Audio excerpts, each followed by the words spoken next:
Assalomu alaykum azizlar. Shifokor bo'lganim uchun jigar va o't qopi tosh kasalligi haqida Ulrix Leyshner, практического руководства по заболеваниям желчной пути, darslik 2001-yil 31-109 betlar va boshqa kitoblarda berilgan ma'lumotlar bilan sizlarga xalq tilida tushuntirishga harakat qilamiz. Tosh 3 xil bo'ladi: xolesterinli, pigmentli va aralash. Yana bular ohaklangan, ya'ni tarkibida kalsiy moddasi bor va ohaklanmagan, ya'ni tarkibida kalsiy moddasi yo'q turiga bo'linadi. Xolesterinli tosh odatda rentgenda toshning soyasi ko'rinmaydi, ya'ni rengi negativ hisoblanadi. O't qopidagi o't sug'ligini tarkibi bilirubin, xolesterin, o't kislotasi, pigmentlar va boshqalardan iborat bo'ladi. Agarda o't qopidagi o't sug'ligining tarkibida xolesterin miqdori oshib, o't kislotasi kamayib ketsa, unda xolesterin cho'kmaga tushib, tosh hosil qiladi.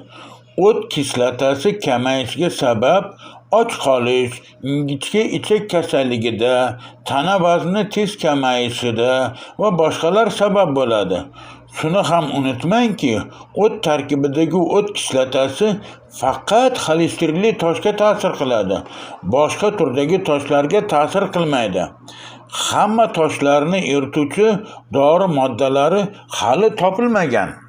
Endi tosh kasalligida iste'moli cheklanadigan mahsulotlar haqida ma'lumot berishga harakat qilamiz. Birinchi, tosh kasalliklarida xolesteringa boy bo'lgan hayvon yog'i va go'shtni iste'moli cheklanadi. Ibn Sino fikriga qaraganda, go'sht o't qopidan 12 barmoqli ichakka o't suyuqligini ajralib chiqishini kamaytiradi.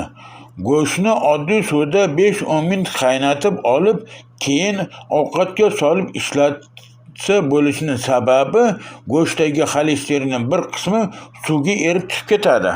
Ikkinchi, yana jigarda o't hosil bo'lishini kuchaytiruvchilarni ham iste'moli cheklanadi. Jigarda o't hosil bo'lish jarayoni boshqa bo'lsa, o't qopidan o't suyuqligini 12 barmoqli ichakka ajralib chiqish jarayoni boshqa hisoblanadi. Jigarda o't hosil bo'lish jarayoni kuchaytiruvchi mahsulotlar gastrin, glikogen, sekretin va boshqalar hisoblanadi. Uchinchi, me'yordan ortiqcha iste'mol qilingan uglevod, ya'ni xalq tilida shakarning bir qismi esa jigarda glikogen sifatida to'planadi. To'rtinchi, sut mahsulotlari oshqozonda gastrinni ishlab chiqishini kuchaytiradi. Gastrin moddasi esa jigarda ko'proq o't ishlab chiqarishga ta'sir qiladi. O't qopidan o't sug'ligini ajralib ichakka tushishiga ta'sir qilmaydi. Shuning uchun o't qopida toshi bor insonlar sut mahsulotini iste'mol qilganda ko'katlardan ham iste'mol qilsa, sut mahsulotini organizmga bo'ladigan foydaligi yanada oshadi. Hajmi, ya'ni razmeri kichkina va miqdori kam bo'lgan toshlarni tushirish uchun esa o't qopidan o't sug'ligini ajralib chiqishini kuchaytiruvchi dorivor o'simliklardan iste'mol qilish kerak. Agarda toshning hajmi, ya'ni razmeri katta bo'lsa, yana tosh miqdori ko'p bo'lsa, shifokor bilan maslahatlashgan yaxshi hisoblanadi. Chunki toshni hamma turiga ta'sir qiluvchi dori moddasi yo'q.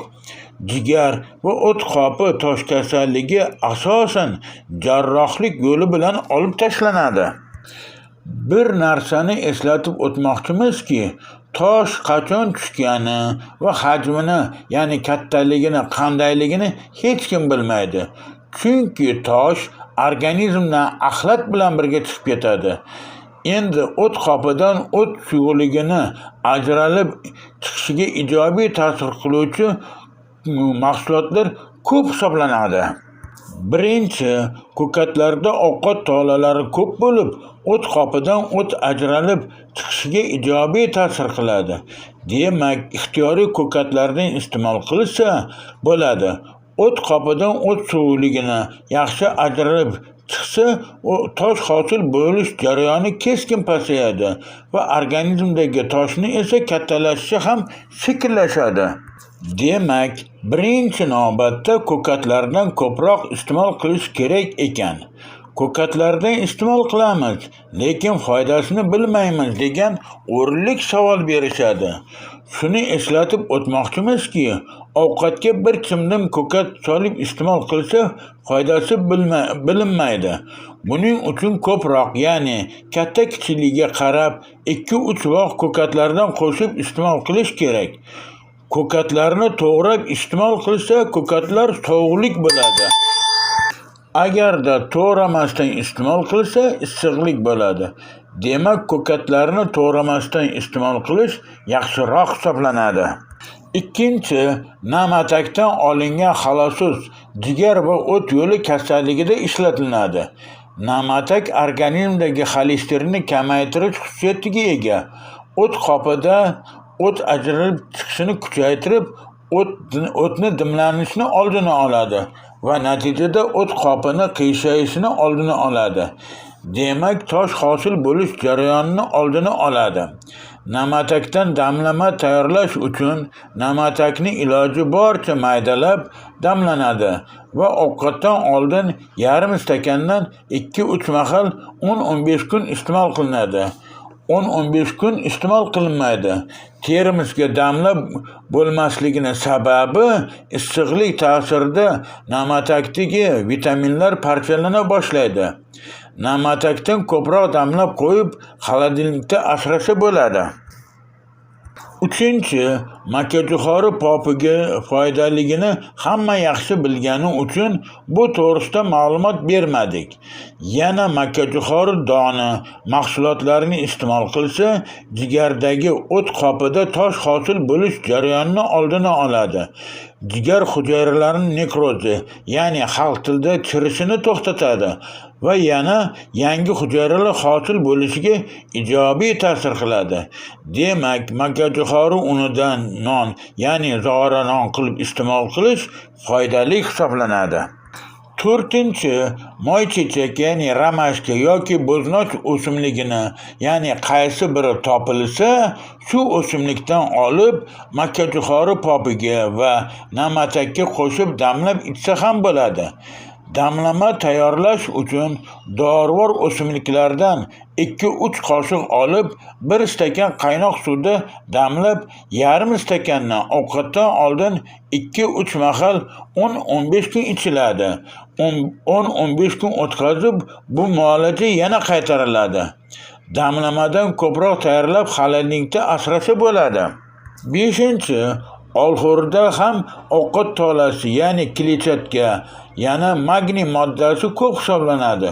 Buning uchun olxo'ridan katta kichikligiga qarab 8-10 donadan ovqatdan oldin yoki keyin 1-1,5 soat o'tkazib 2 mahal iste'mol qilish kerak. Qisqacha qilib aytganda, olxo'r yoki uni quritilgani, ko'katlar, har xil salatlar va har xil dorivor o'simliklardan tayyorlangan damlamadan 2-3 mahal iste'mol qilinadi. Fikr va mulohazalaringizni kommentariyada yozib qoldirsangiz xursand bo'lamiz. Jigar va o't qopi tosh kasalliklari uchun ishlatiladigan dorivor o'simliklarni, kimyoviy tarkibidagi moddalarni, organizmga ta'sirini meditsinada o'qiladigan kitoblardan. Gadayev ichki kasalliklar darslik 2018-yil 635, 641, 643 betlar. Nikolayev biokimiya darslik 1991-yil 321 bet. Окопы важнейшие отечественные лекарственные растения и их применение. 1990-yil darslik 263, 385 bet. Azizova farmakologiya darslik 2000-yil 339 bet va boshqa kitoblardan o'qib tayyorladik.